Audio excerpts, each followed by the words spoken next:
Doctor Who is a massively popular show, and for very good reason. Unlike other shows, this can take you from the desolate waste of Skaro to the middle of World War I in the blink of an eye. As we all know, this is all thanks to the TARDIS, a gigantic time and space machine squeezed into a simple 1960s police box. The console room of the TARDIS has changed many times over the years. From Edwardian libraries to modern kitchens, here are the top 10 Doctor Who TARDIS interiors. Number 10. The 13th Doctor's TARDIS. Kicking off this list is one of my least favourite interiors. Introduced in Series 11's The Ghost Monument, the 13th Doctor's TARDIS interior was immediately met with very mixed reviews. Whilst I like the cogs for the walls, I really don't like the entrance, making it all look tacked onto the back of a police box rather than being smoothly integrated. It's also very dark and gloomy, not really looking like a TARDIS console room at all, and more like an evil villain's lair. I'm not sure what they were thinking with those fingers. It wouldn't be until Series 12 that they changed the lighting to try and make it look better. I would admit it does a bit, but a simple change of lighting isn't going to be enough to stop this being rock bottom of the list at number 10. And what's the deal with the custard cream dispenser? I think they forgot they had that. Number 9. The last classic TARDIS. The TARDIS console rooms in the original run of Doctor Who largely remained the same, only seeing a few alterations, but they usually retained the same core design. However, it's clear that they had refined this by the time season 21 came around, with the 5th Doctor's final season introducing a much more polished and clean look. It's undeniably 80s with that console covered in keypads, but I think that adds to the charm. It really does look like a retro spaceship in almost every way. We also got to see a lot more of the time machine, with plenty of wardrobes and actually seeing what the roundels are there for, and there was also a great evil variation for the Masters.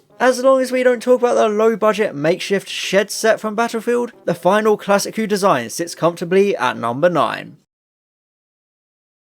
Number 8. The 4th Doctor's secondary TARDIS. Season 14 saw the biggest change in TARDIS console room up until that point, completely overhauling the usual design in favour of a wooden, office-like interior which looked more like a comfortable study than a spaceship. But if anything, that only complements the unconventional, bizarre appeal of the 4th Doctor, and creates quite a homely vibe for the TARDIS, rather than the sterile looking design it had previously had for all of Classic Who up until that point. It's all very low-key, with the console buttons themselves hidden behind convenient sliding wooden panels. It's very nice, including the stained glass window kind of vibe. It's a real shame we only got to see it for a single season, and I would have loved to see it for more, but as it is, it remains a nice oddity within the original run of the show. And it makes you wonder how many other secondary TARDIS console rooms there are hidden away. Number 7. The War Doctor's TARDIS. In 2013, Celebration was in the air to mark Doctor Who's 50th anniversary. In a shocking turn of events, we were introduced to a brand new, secret incarnation of the Doctor who had fought in the Time War. This also meant a new console room, which I love for blending the original design from Classic Who with that of the 9th and 10th Doctors, bridging the gap between classic and new. It feels like an old and weary version of the Time Machine, almost like the console itself is a corruption of the sleek white design. So I think it does a great job showing the effect of the Time War on the Doctor. It feels so gritty and warring, like something thrown together solely to get the Doctor from battle to battle as he wages war against the Daleks in such a brutal conflict. That's why it slots neatly into 7th place on the list, perfectly combining everything we know about the TARDIS from two different eras of the show. Number 6. The Fugitive TARDIS. Coming in at number 6 is actually the newest TARDIS design, introduced in Series 12's Fugitive of the Judoon, where the Doctor discovered another mysterious incarnation of herself. Kind of sounds a bit familiar, doesn't it? This new TARDIS is essentially a remodeled version of the Hellbent TARDIS, but I think it looks great. Very sleek and modern, with very enigmatic lighting, which kind of reflects the Fugitive Doctor herself, since we still don't know anything about her. The design honours the retro core of the Classic Who TARDISes in the past, bringing back those iconic roundels, whilst making everything a lot more updated. Although I still have no idea where this design is supposed to be in the timeline of the Time Lords themselves, as we saw it come back in The Timeless Children, which is supposed to be set in the current time of Gallifrey's history, even though the Fugitive Doctor is implied to be a pre-Hartnell version of the Doctor. That doesn't stop it looking good though, but it's just a shame that this wasn't the 13th Doctor's TARDIS. Number 5. The First Doctor's TARDIS. Sometimes you just can't beat the original, which is why the first TARDIS interior we ever saw is 5th on this list. As we all know, Doctor Who had a very small budget when it began production, but that didn't stop the production team from creating a great console room with lots of nice room variations to give it a very expansive feeling. It's a rather simplistic design, but it feels very mysterious and surreal, exactly what you'd want from the interior of a time and space machine. It was a nightmare to work with though, since when adjusting for inflation the budget was probably around 50p, a packet of crisps and a pair of shoelaces. Even so, the actual design of the set has a lot of moving parts, which makes it wonderful and extremely futuristic for the time. I think the design itself was perfected with Hellbent and Twice Upon a Time, but it's up for a debate as to whether or not those count as the same things. Even so, the First Doctor's TARDIS is comfortably middle of the list. Number 4. The 11th Doctor's First TARDIS. This is a placement that might annoy a lot of people given how popular this console room is. Even though Classic Who had never really performed a dramatic overhaul for the console room when producers changed, that's exactly what would happen when Stephen Moffat took over in 2010, introducing a completely new design influenced by the machine crashing into Amy Pond's shed. So the console itself contains things like a typewriter and other assorted knickknacks you would find in a 1990s shed. Whilst I'm not a fan of the view screen, I love the verticality of the interior, with plenty of walkways and floors, allowing for some great movement around the set and making it feel suitably big. However, the reason it's only 4th place on this list is because there's almost too much going on with it.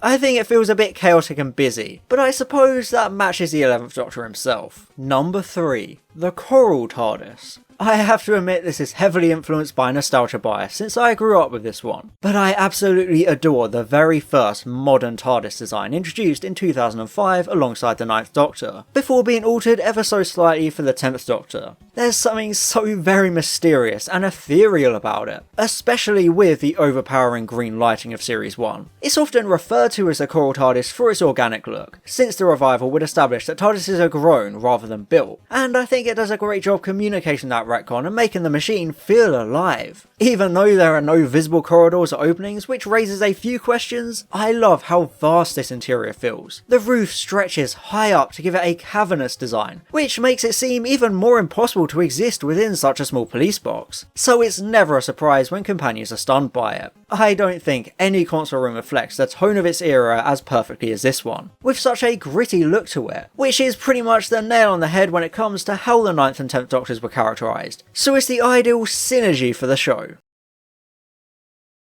Number 2. The 12th Doctor's TARDIS. I can't imagine it will surprise any of you to see this console room so high up on the list, since most fans adore it, and also the 12th Doctor is my personal favourite. When a new TARDIS interior was introduced in Series 7, it was a bit too lifeless and sterile in the wrong way, only really suiting the darker tone of the snowmen. However, with the introduction of the 12th Doctor, the console room was redesigned by adding bookshelves and chalkboards. It's quite amazing how some simple redecorating can have such a big effect on the set, but it made everything very homely and interesting. It fits the 12th Doctor by giving him plenty of space to move around and interact with his TARDIS, making moments like the bootstrap paradox scene so memorable and perfect, because as we know, Peter Capaldi is a very visual actor. Everything about the console room is so well thought out and designed. Well, apart from the chairs being nowhere near the console. It's perfectly lit and just feels like exactly what you'd expect a futuristic time and space machine to look like on the inside. Therefore, it easily takes 2nd place when it comes to the best TARDIS interiors. Number 1.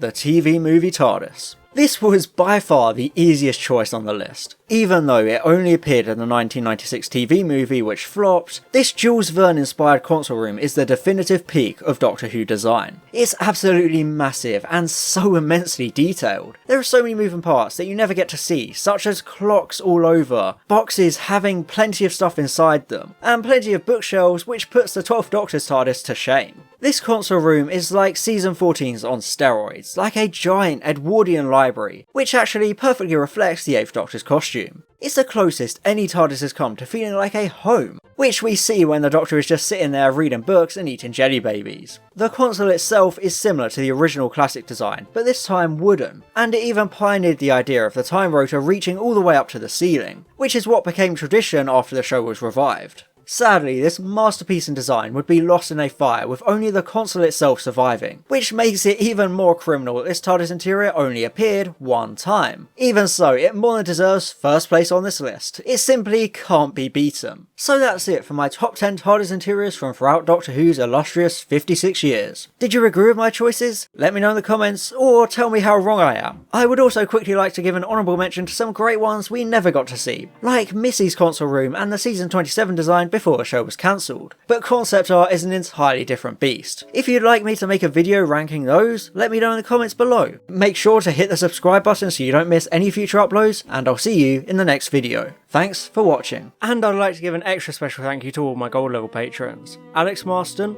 Calvin, Daniel Shillito, Fallon Cortez, Franz Horn aka Line Vortex, George, John, and Stephen Evan Miller. Thank you so much for your support.